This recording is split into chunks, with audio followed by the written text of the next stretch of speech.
My wife's friend accidentally sent me a video meant for her. It was a hotel room. A man walked in, and it was my wife. I replied, "Thanks for the proof." Minutes later, my wife ran into the room, pale and trembling because I was in my home office, finishing up some work emails when my phone vibrated. It was a message from Rachel, one of my wife's closest friends. I frowned. Rachel and I weren't exactly friends. We were polite to each other at best. She had never texted me before, so this was unusual. Then I saw what she had sent. A video. It was a little over 10 seconds long. I clicked on it without thinking. The screen showed a hotel room. Not some dingy roadside motel, this place was high-end. The kind with crisp white sheets, soft lighting, and expensive furniture. The video was shaky, as if the person recording was adjusting the camera. Then the door opened. A man walked in first. Then, right behind him, was my wife. My stomach dropped. I felt like the air had been knocked out of me. I watched as my wife stepped inside, her face lit up in a way I hadn't seen in years. She smiled at the man, and he placed a hand on her lower back. The door closed behind them. The video ended. My hands clenched into fists. My mind raced. Was this real? Was this recent? Who was that man? And why had Rachel sent this to me? I didn't hesitate. I typed out a message and sent it before I could second-guess myself. Thanks for the proof. I placed my phone down, trying to steady my breathing. My heart was hammering in my chest, but my mind was clearer than it had ever been. I didn't have to wonder anymore. I didn't have to second-guess the late nights, the sudden business trips, the way she had started pulling away from me. I had proof. And now, I had a decision to make. Less than 5 minutes later, I heard footsteps. Fast. Desperate. Then, my office door burst open.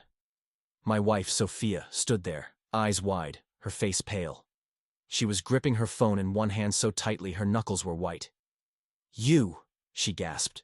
Her voice was shaking. I leaned back in my chair, forcing myself to stay calm. Something wrong.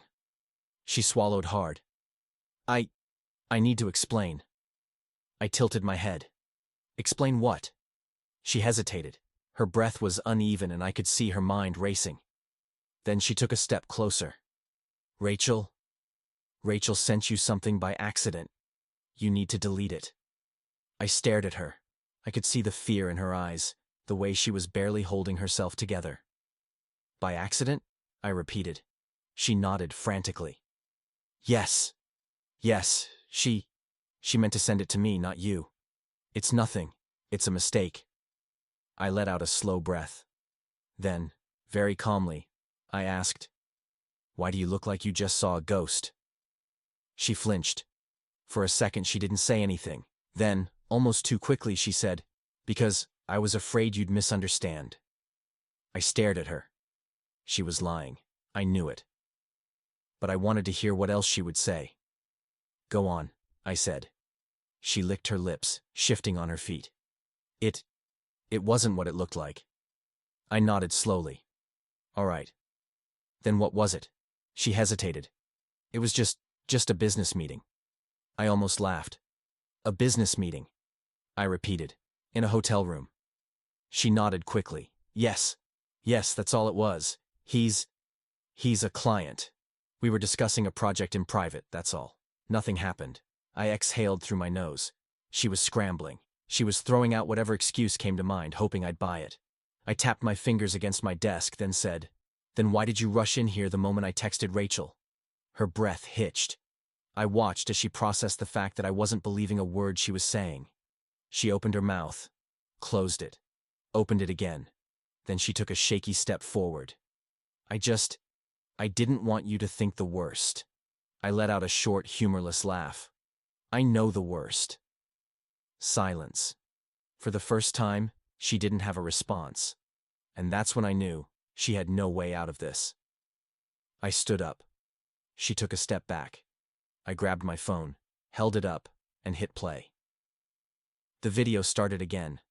Sophia's eyes widened. I saw her body physically react like she wanted to run but couldn't. Her own face stared back at her from the screen. The moment she walked into that hotel room, the way she smiled at the man, the way he touched her, the video ended. I locked my phone and looked at her. Care to try again? She was frozen. I could see the gears in her head turning, scrambling for an explanation. A way to twist this. A way to make me doubt myself. She opened her mouth and then something shifted in her expression. Her shoulders slumped. Her lips pressed into a thin line. Her breathing slowed. For the first time since she ran into my office, she looked at me not with panic, but with defeat. And I knew then that she understood. She couldn't talk her way out of this. The damage was done. I had all the proof I needed, and now it was my turn to decide what happened next. Sophia stood there, silent. For the first time in years, I saw something real in her expression. Not anger, not frustration, not some manufactured excuse. Fear. She knew she had lost control. I watched her closely, waiting to see what she would do. Would she confess? Would she try another lie? Or would she finally accept what she had done? Her lips parted. Then, before she could say anything, my phone buzzed again. I glanced down. Another message from Rachel. "Rachel, we need to talk. It's worse than you think." My stomach twisted. Worse than I think. I looked back at Sophia. Her eyes flickered to my phone. She knew who it was. And in that moment I realized she was more afraid of what Rachel had to say than what I had just seen. I turned the phone over, not responding. "Go ahead, Sophia. Say what you were going to say." Her throat bobbed as she swallowed. Then, finally, I made a mistake. A mistake. That's what she was going with. I exhaled, shaking my head. That's not a mistake, Sophia. A mistake is forgetting to lock the door at night.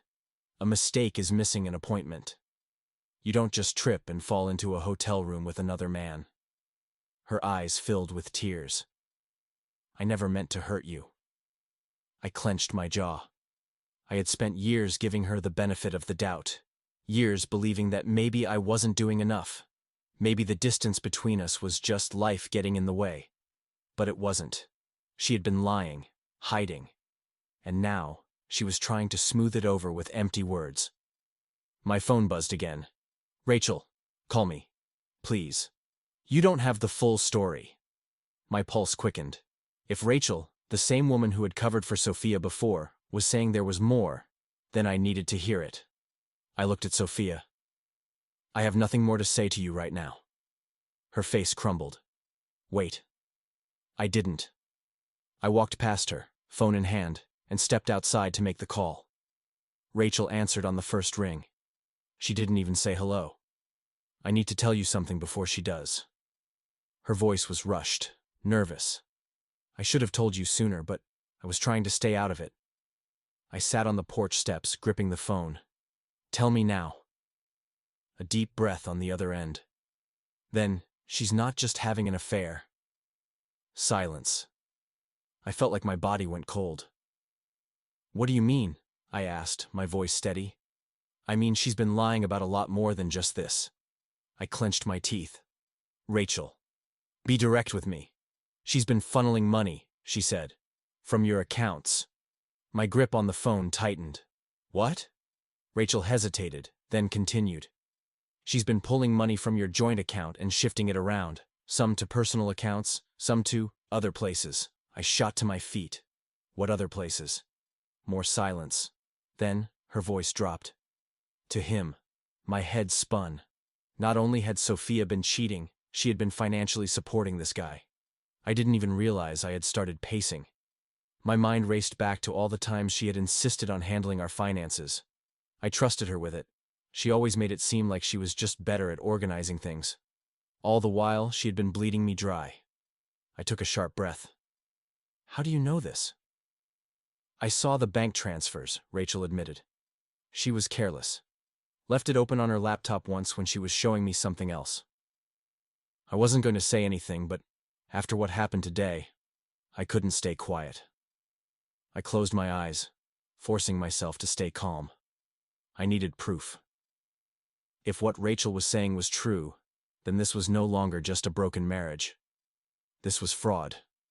And if she was hiding this, what else was she hiding? I walked back inside. Sophia was still in my office, standing where I had left her. But now, she looked different. She wasn't crying anymore. Her face was tense, her fingers gripping her phone so tightly it looked like she might snap it in half.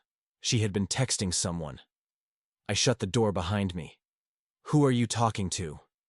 She flinched. "No one." I took a slow step forward. "Are you sure about that?" She held the phone closer to her chest. "Why does it matter?" I stared at her for a long moment. Then, calmly, I said, "I just got off the phone with Rachel." Her entire body went stiff. I saw it then, the flicker of sheer panic in her eyes. She knew. She knew that I knew. "I think," I continued, "you should stop lying. Right now." She licked her lips. "What? What did she tell you?" I tilted my head. "Why don't you tell me?" A pause. Then, she let out a shaky breath. "I don't know what she's talking about." I let out a dry laugh. "She said you've been stealing from me."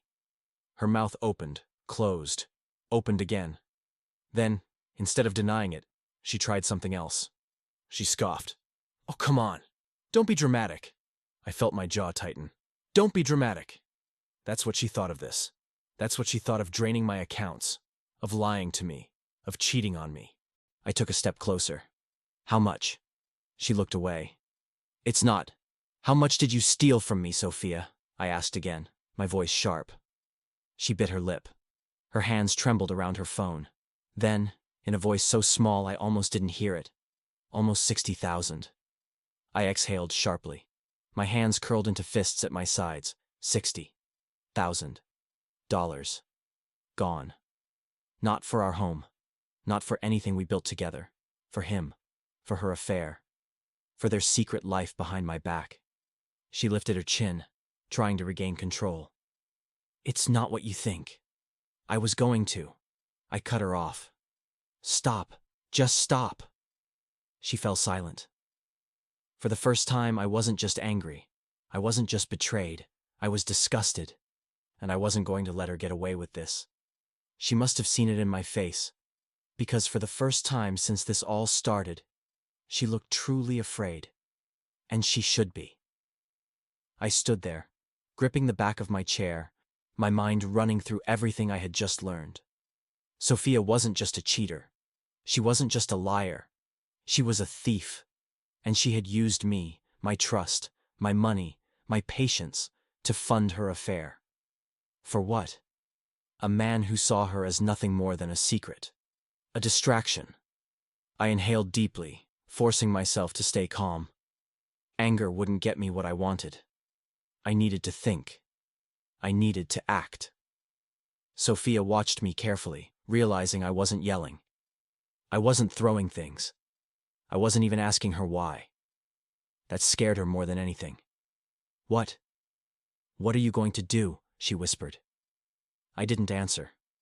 Instead, I walked past her, grabbed my keys, and left the house. I had work to do. First, I went straight to the bank. I met with the manager, showed them my account statements, and flagged the suspicious transfers. They took it seriously.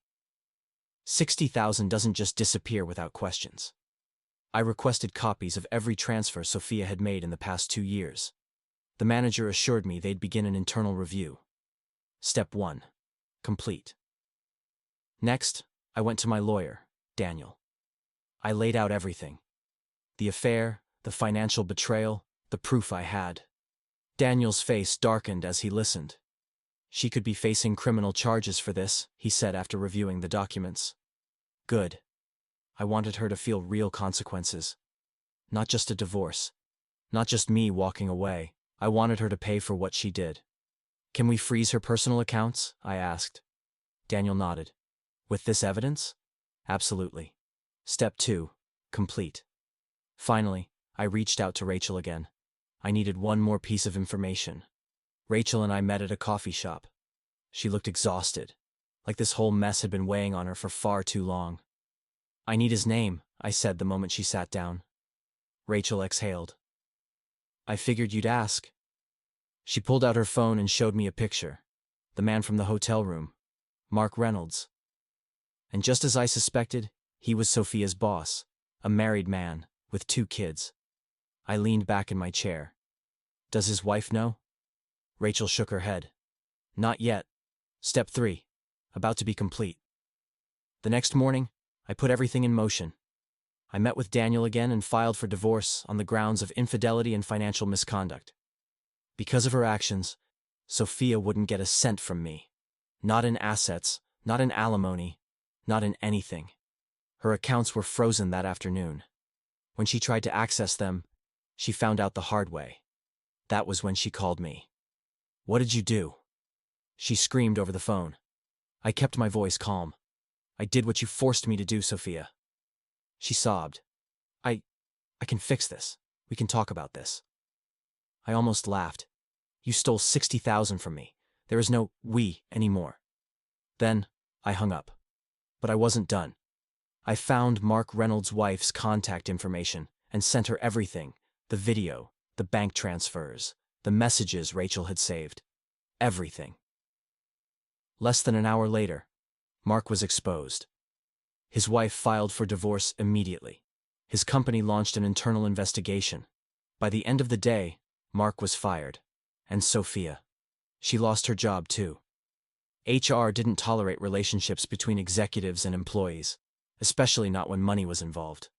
With her finances frozen, her reputation ruined, and her affair partner destroyed, she had nothing left. Sophia showed up at my house one last time. Her eyes were swollen from crying, her voice small. I made a mistake, she whispered. I looked at her for a long moment. Then I simply said, yes, you did. And I closed the door in her face. The divorce was finalized a few months later. She walked away with nothing. I got my money back through legal action, and she was left struggling. As for Mark, his wife took him for everything. He lost his job, his family, and his home. Rachel eventually moved away, wanting to distance herself from the chaos. She apologized for not telling me sooner, but I didn't hold it against her. She had done the right thing in the end. And me? I rebuilt my life. And I never looked back. Because some betrayals deserve forgiveness. But some